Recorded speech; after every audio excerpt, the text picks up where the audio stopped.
नमस्कार दोस्तों, स्वागत है आपका हमारा इंडी अफेयर्स चैनल में। गेहूं के बाद चाय, अब इंडियन मेड वैक्सीन कोवैक्सीन को लेकर एक बुरी खबर सुनने में आ रही है। एक साउथ अमेरिकन देश पाराग्वे ने भारत बायोटेक को दिए अपने 10 लाख डोजेस के ऑर्डर को तत्काल प्रभाव से कैंसिल करवा दिया है। दोस्तों, आपको पता होगा तुर्की ने जिस तरह से अंतर्राष्ट्रीय बाजार में भारत की छवि को खराब करने की कोशिश की और लो प्रोटीन की हवाला देते हुए भारतीय गेहूं को लेने से इनकार कर दिया था, फिर इजिप्ट ने भी इस भारतीय गेहूं को लेने से इनकार कर दिया था। बेशक तुर्की के इस हरकत की वजह से कुछ समय के लिए भारतीय गेहूं बदनाम हो सकता है, लेकिन पूरे विश्व के अंदर वर्तमान में जिस तरह से खाद्य संकट पैदा हुआ है, उसके लिए भारतीय गेहूं ही है जो पूरे विश्व को रोटी खिला सकता है। यहाँ तक तो यूएन ने भी पहले ही चेतावनी दे चुका है। विश्व में सिर्फ कुछ ही हफ्तों के लिए अन्न बचा हुआ है। दोस्तों, दुनिया में इस फूड क्राइसिस को टालने के लिए भारत ही दुनिया को इस संकट से उबार सकता है। ऐसा क्यों कह रहा हूँ मैं? क्या भारत के पास दुनिया को खिलाने के लिए पर्याप्त खाद्य भंडार है? मेरे उत्तर होंगे हाँ। जी हाँ दोस्तों, भारत के पास अभी इतना बफर स्टॉक मौजूद है जो दुनिया को खिला सकता है और दुनिया के खाद्य संकट को खत्म कर सकता है। और इसके लिए भारत सरकार भी तैयार दिख रहा है, क्योंकि भारत सरकार गेहूं निर्यात प्रतिबंध को फिलहाल खत्म करने जा रही है। पिछले महीने जब भारत सरकार ने गेहूं निर्यात पर प्रतिबंध लगाया था, तब दुनिया भर में गेहूं कीमतों में भारी उछाल देखी गई थी। ऐसे ही दोस्तों, भारतीय चाय को लेकर बीते दिनों अंतर्राष्ट्रीय बाजार से एक बुरी खबर सुनने में आई है। खबरों के मुताबिक भारतीय चाय अंतर्राष्ट्रीय तय मानकों को पूरा नहीं कर रहे थे।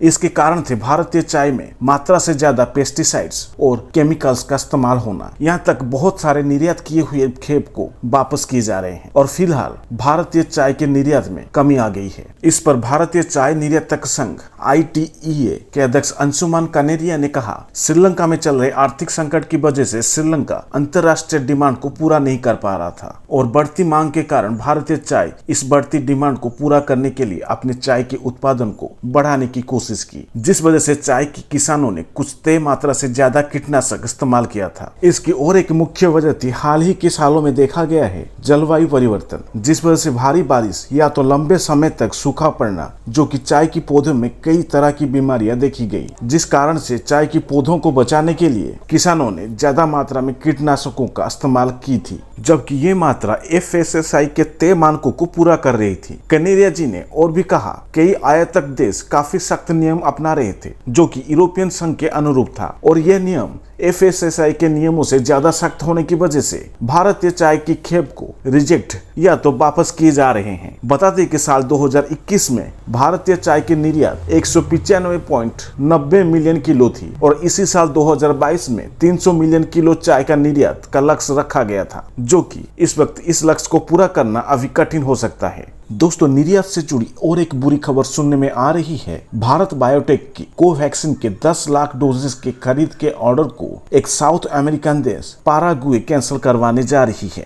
आइए जानते हैं क्या है पूरा मामला। दोस्तों, आप लोग को याद होगा इसी साल अप्रैल के महीने में विश्व स्वास्थ्य संगठन WHO ने अस्थायी रूप से कोवैक्सीन को इमरजेंसी यूज के लिए रोक लगा दी थी। WHO के निरीक्षण के दौरान कंपनी के अंदर कई खामियां पाई गई थी। उस दौरान भी कोवैक्सीन का नाम खराब हुआ था। हालांकि वैक्सीन पूरी तरह से सुरक्षित था। कंपनी को और एक झटका तब लगा था जब ब्राजील के सरकार ने भ्रष्टाचार के आरोप में कोवैक्सीन के $32.4 करोड़ के कॉन्ट्रैक्ट को रद्द कर दिया था। दोस्तों, अभी फिर एक बार कोवैक्सीन को खराब क्वालिटी का हवाला देते हुए पाराग्वे गवर्नमेंट ने भारत बायोटेक के साथ किए गए 10 लाख कोवैक्सीन डोजेस के करार को खत्म करने जा रही है। दरअसल भारत को ये कॉन्ट्रैक्ट ताइवान की मदद से मिले थे, जिसके ताइवान के साथ अच्छे रिश्ते हैं। हिंदुस्तान टाइम्स के मुताबिक पाराग्वे के हेल्थ मिनिस्टर जूलिया बोर्वे ने BBC को दिए इंटरव्यू में उन्होंने कहा, वैक्सीन को लेकर कुछ समस्या के कारण हम इस कॉन्ट्रैक्ट को खत्म करने जा रहे हैं। हालांकि उन्होंने नहीं बताया कि किस वजह से इस कॉन्ट्रैक्ट को खत्म करने जा रहे हैं। कुछ सूत्रों से पता चला कि क्वालिटी कंट्रोल को लेकर यह फैसला गवर्नमेंट की तरफ से ली गई है।